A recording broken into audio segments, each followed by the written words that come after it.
So I have a little creepy story to share with y'all. About 12 to 13 years ago, we used to live in these terrible apartments.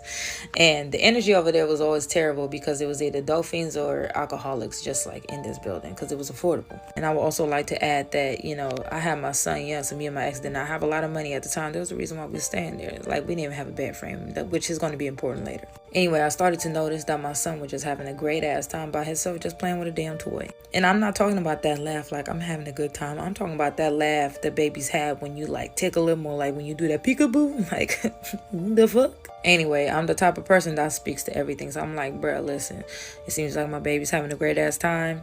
And just don't harm my baby. Don't let me see you. And then we good. But eventually, like, I started to feel washed in the shower. You know, and after like a few days of this, I'm like, bro, like, you can't do this. Cause like, what kind of bills is you paying to try to see my goodies? After a week or so, you know, I'm yelling at this point, like, bro, just let me just take a shower in peace. And then all of a sudden I stopped feeling watched. And then I hear my son scream, and he's crying like out of pure fear.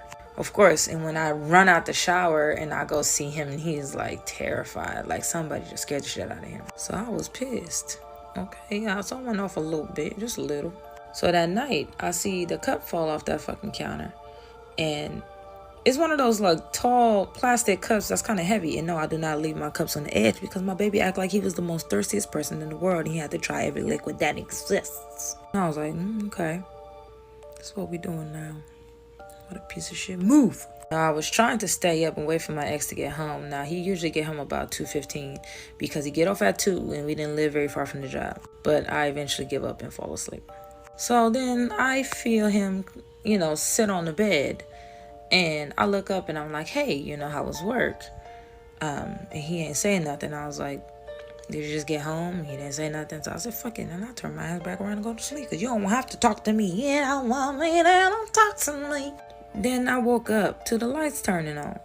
And he walking through the fucking door. So I cuss his ass out. Like, where the hell did you go at 2 o'clock in the morning? And blah, blah, blah, blah. He was like, I just got here. And I was like, no, you didn't. You got home earlier. I asked you how everything was. You didn't want to talk to me, but now you want to go outside? He was like, no, I just got here. What are you talking about? And I was like, bro, what time is it? And he was like, it's like 2:17. And I was like, no. But then now that I'm aware, I'm realizing that the shadow I was looking at was way more heavyset and bald, while my ex was super skinny with hair. And I remember giving him this look, and he was like, no, don't even tell me. Now, I didn't have anything happen after that, but it was just like, bro, why? Do something with it. It's just money coming to me easily. Money coming in and needing me. Money coming in repeatedly. Money coming, it's just money coming. It's just money coming to me frequently. Money coming in to be with me. Money coming in secretly. Money coming, it's just money coming. It's just money coming to me always. Money coming in all day. Money coming in all paid. Money coming, it's just money coming. It's just money coming to me. Hey guys, welcome back to All Things Jenny. I'm Jenny and welcome to another episode of Spooky Story with Jenny. Okay, because I don't want to say Spooky Sundays because I'm not going to be just posting on Sundays when it comes to spooky stories.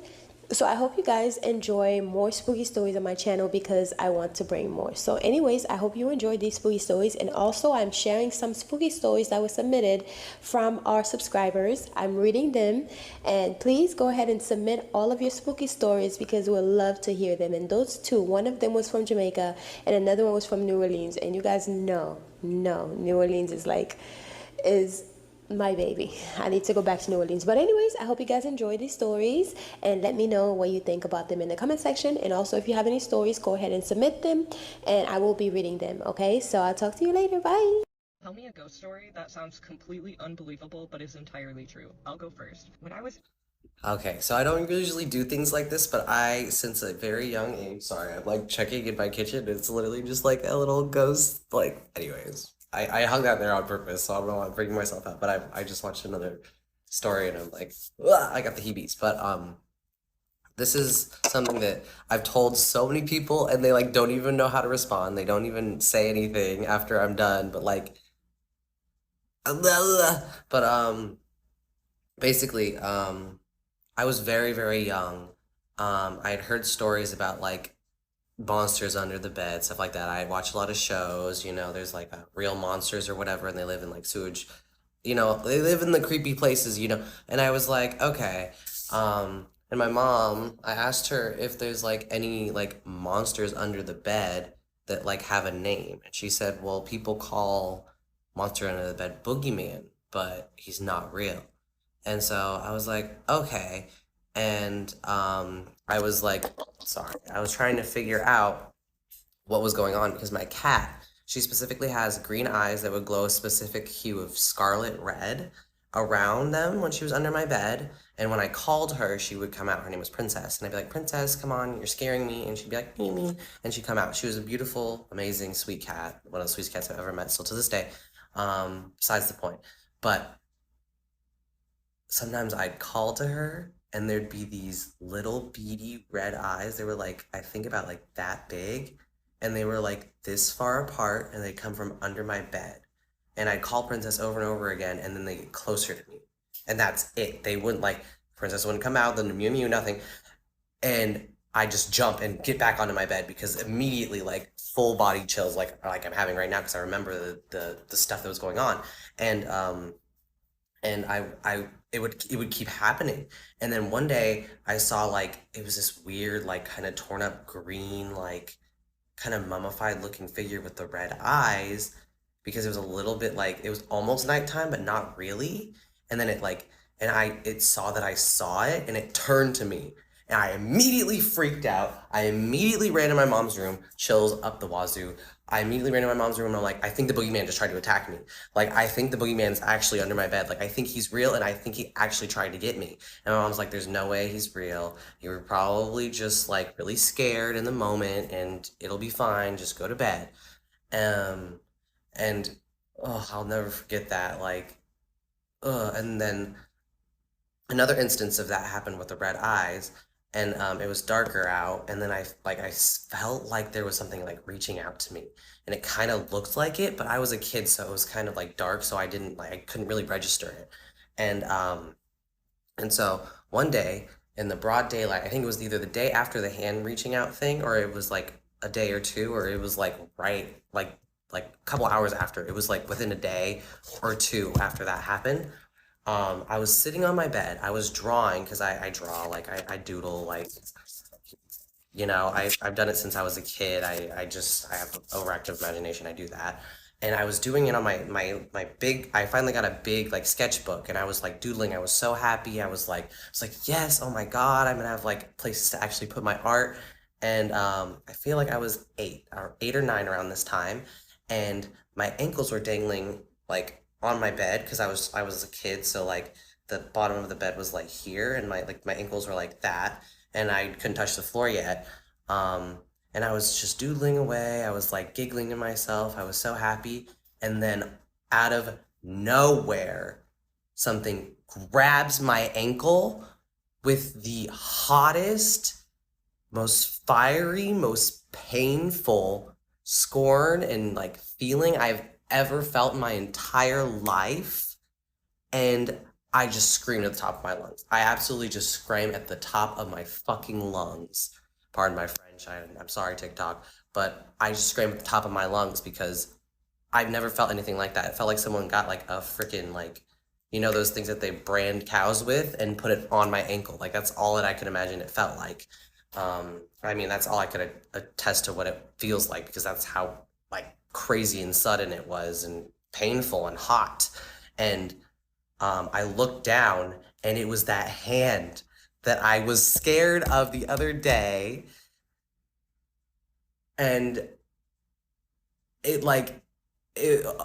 I still am shocked to this day. It's been like almost like 20 years now and I'm still like, and it left a big scar on the side of my ankle from where it like, I guess it dug into me and burned me. I still have a piece of the scar to this day. I've shown people, I've told people like I believe in demons because I'm pretty sure that one attacked me when I was like 8 or 9 and I was just sitting in my bed in broad daylight.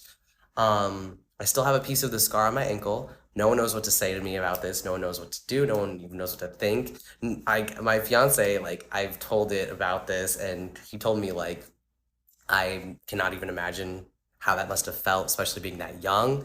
And I honestly don't even know what I would do or what I would say. And I'm sorry that you had to go through that, but I can't, a demon, like, and I'm like, yes, like, there's no other explanation to that. Like, it wasn't my cat. I know for a fact because I'd call my cat's name and it wouldn't come and it wouldn't like and it fucking got me. It fucking got me. And to this day, I don't know. I don't know what that was. I don't know. Like, all I can attest to was like a spiteful demon. Like, I know that, like, I'm not afraid of demons at the same time, but like that was another type of like being an entity that I really want no part of, even to this day. And I'll never get over that. Like, it's obviously traumatizing because of the pain, but like at the same time, like, no one believed me. My mom kept saying it wasn't real, and I kept telling her, like, it's under my bed, it's under my bed, it's under my bed, it's under my bed. And I'll never forget that. And I don't know if anyone will believe me now.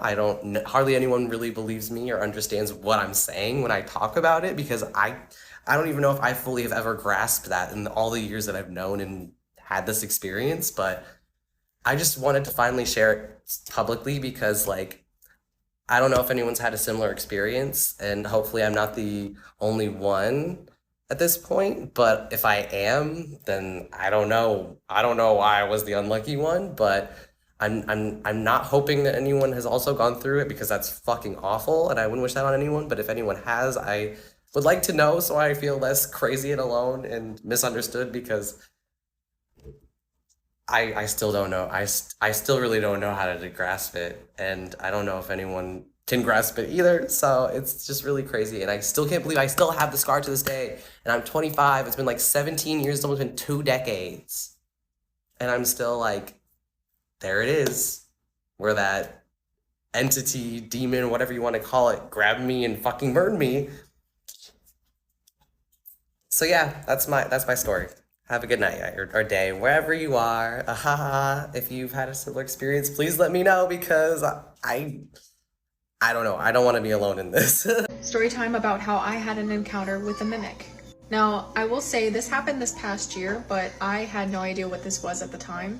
And I only just the past couple months started seeing videos, because I like to listen to spooky stories on TikTok late at night. And I started seeing videos on TikTok about mimics, and I was like, oh my god, I think I encountered that. And the more research I did on mimics, the more I realized that that is exactly what I experienced. So here we go. About 6 months ago, I went to my brother's house to babysit his son. Him and his wife were gonna go out for a date night, and I was taking my 2 children with me, my 2-year-old daughter and my son who was about to be 4. So we get there, everything's good. My brother and his wife, they go off to go on their date. And me and the kids, we're just all chilling out. I'm gonna change their names for this story, but my nephew Benjamin, he did good the whole night, and my children did good, everybody was fine. Then bedtime came. Benjamin went down perfectly. He was an angel. My daughter, she went down pretty easy, and then it came time to put my son down, and him being the oldest of the 3, he doesn't go down as early as the other 2 do. So my son was laying in the guest bed with me, and we were just scrolling on social media together, and he was starting to fall asleep, and all I hear is my sister-in-law's voice from the hallway, and I hear, "Benjamin," and it was clear as day. So I'm thinking, like, oh, she must be home. And my son, he goes, Auntie, and he starts getting up, and he, like, hears it too. So we walk out of the room to greet my brother and my sister-in-law, and nobody was there. Absolutely no one. At that point, I was really freaked out, because I knew for a fact that I heard it, and it sounded exactly like my sister-in-law's voice. And I looked at my son, and I was like, did you hear it? Did you hear Auntie? And he was like, yeah, where is she? And he's like looking for her. So I knew I wasn't crazy because we literally both heard it. Now I will say I do believe in the supernatural myself. I just don't like to fuck around with it. So as soon as that happened, I just took my son back to the room. I made sure all the doors were locked and everything, and we just went back to the guest room and laid down in the bed, and I did not move a muscle, and I kept that door shut, and my daughter was in the room with me, and I kept watching the baby cam of my nephew Benjamin because I was honestly just so like thrown by that whole experience. So I want to say about 2 hours later, I hear the front door open and close, and I hear my brother's voice and my sister-in-law's voice. So at this point, I know for a fact that they're back. My son is asleep at this point, so I carefully walk out of the room and I greet them. And we start talking about their night. I asked how their date went. They said good. And then I asked them, did you guys go on the baby camera at any point, especially you? And I asked my sister-in-law that. And I was like, did you talk to your son, like through the baby cam or anything? And they both looked at me very confused. And they were like, no, like why? And so I tell them what happened. And I was like, this is what happened. I thought maybe I was just hearing things, but my son also heard it. So I know I was not the only person who heard it. And so my brother decides that he's going to check the security cameras in his house. So he checks the security cameras, and what comes up is he sees me and my son walking out of the room, and he hears our whole conversation of me saying, did you hear that too? And my son going, Auntie, yeah, where's Auntie? And on the security camera, right after I ask my son, did you hear Auntie? All you hear is this soft voice that sounded exactly like my sister-in-law's voice go, shh, be quiet. And you can hear it plain as day. And my brother freaked out. And he was like, these security cameras like that I have in like the living room, you can't even speak through. Like you can't. They're just like basic security cameras that can hear audio and video and record it. That's it. So at that point, we're freaked out, and he's like, even if somebody hacked into it, they wouldn't be able to speak through it. It's just not that type of camera, because we're trying to go through like all the rational like thoughts, right? So then I asked him, how old is this house? Because he was renting this place, and he told me that the house was built in the early 1940s. And I was like, well, do you know of anything like bad with this house? And he said he had no idea because they were just renting from this company. I asked him and his wife if they ever experienced anything weird in that house, and they said that they weren't sure and that they didn't think so, but they both work full-time and their son's in preschool, so it's not like they spend a lot of time there. So at that point, my brother decided to completely ignore that everything happened, and he felt too uncomfortable. And my sister-in-law said that she was creeped out and that she just wanted to go to bed and pretend like nothing happened. I said that I would never go back to that house after that because I just felt really freaked out. And the rest of the time that I was there, I felt like eyes were on me, and I couldn't tell if it was my anxiety or if it was actually something in the house with us. And since then, my brother and my sister-in-law have moved into an apartment, thank God. So they are no longer in that house. But yeah, that was a very terrifying experience for me. And the more research I did on mimics, the more I realized that that was what I encountered and that you're not supposed to interact with it. So I'm actually glad that I just did not interact with it, that instead I just stood up and walked out.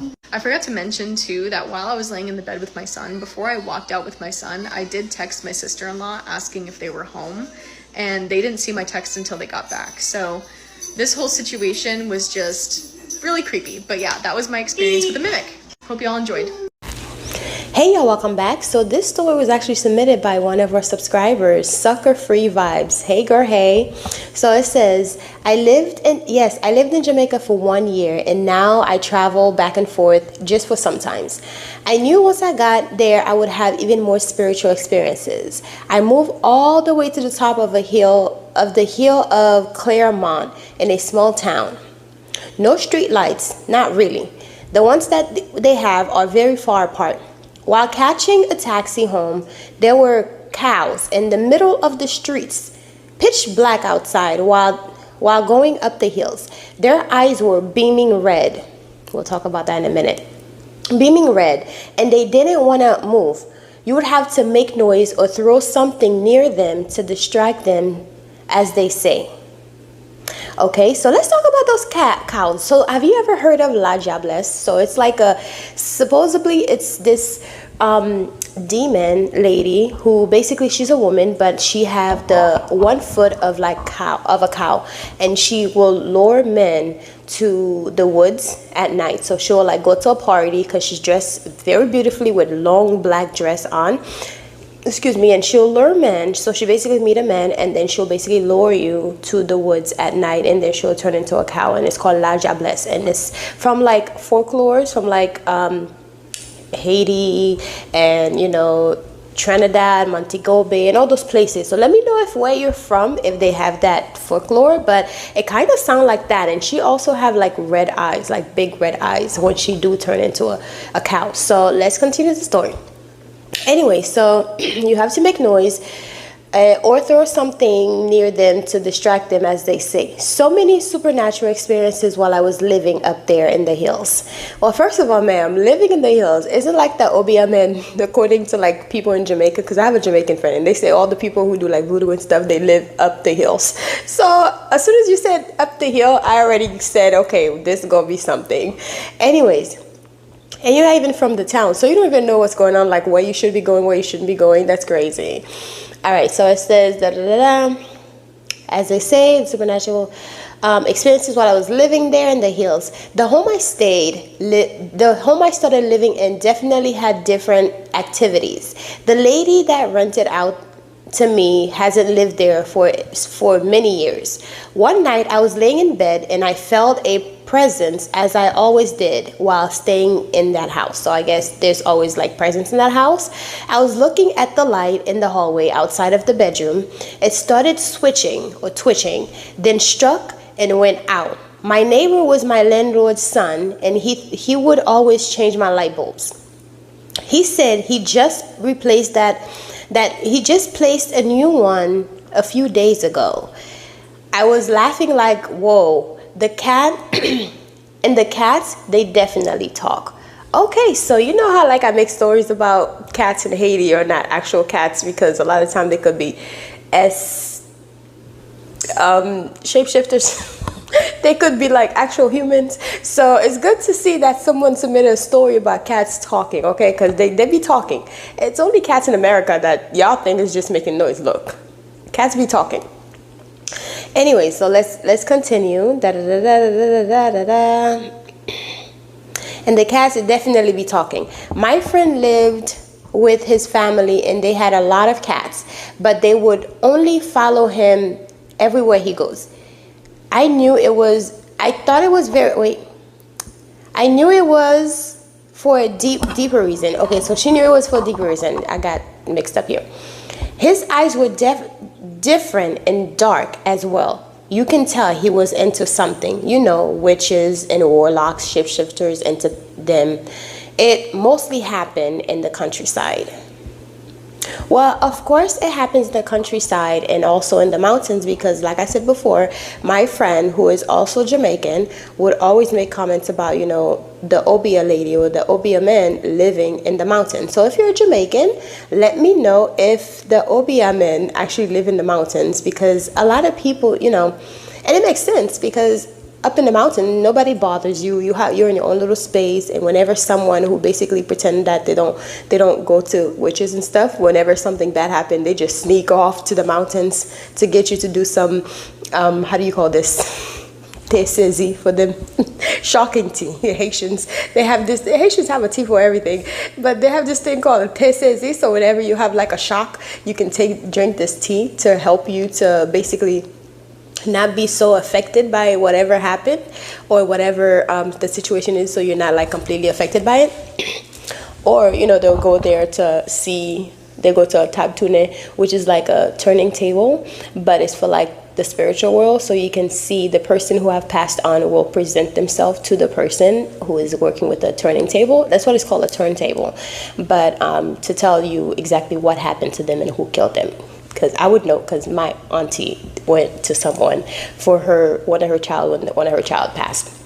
But anyways, like a lot of people I know who practice this. Oh, my hair's like sticking up. Okay, it's good now. Okay, so a lot of people I know, especially in like the countryside, who practices this, they are usually up in the mountain or up in the hills somewhere. So as soon as you say your story was like somewhere up in the hills in Jamaica, I was like, girl, we already know that this was going to be some creepy stuff happening in your house. And the fact that you confirmed that cats be talking, at least I know I'm not crazy, okay? I know like our people are not crazy. We know them cats are not real cats. They're just pretending. And also, cats are not bad. I love cats. I love cats. The goddess Bastet, back in her days, they used to worship her, and her symbolism, her representation is literally a cat. Cat Bastet. I love me Bastet. I work with her. I love working with her because she loves like perfume and stuff, and that's like my thing. So yeah, cats are definitely not bad in my opinion, but some are actual humans and they do be talking. Like, look, the cats be outside at like midnight or 3 o'clock in the morning just talking to each other, just making the most amount of noise. Listen, you here? Thank you for the story. Y'all go ahead and submit your stories and I will read them. And please don't come for my reading, okay? Look, English is my 4th language, so do not come for my reading. I will work on that. I know how interesting y'all can get in the comment section, but go ahead and leave your opinion in the comment section. And if you have a story, you send it because I will read it. I will read it, and it might make it to our next Spooky Sundays. Thank you so much to Sucker Free Vibes for submitting that story. It was beautiful. It was good. It was very good. All right, I'll talk to you guys later. Bye.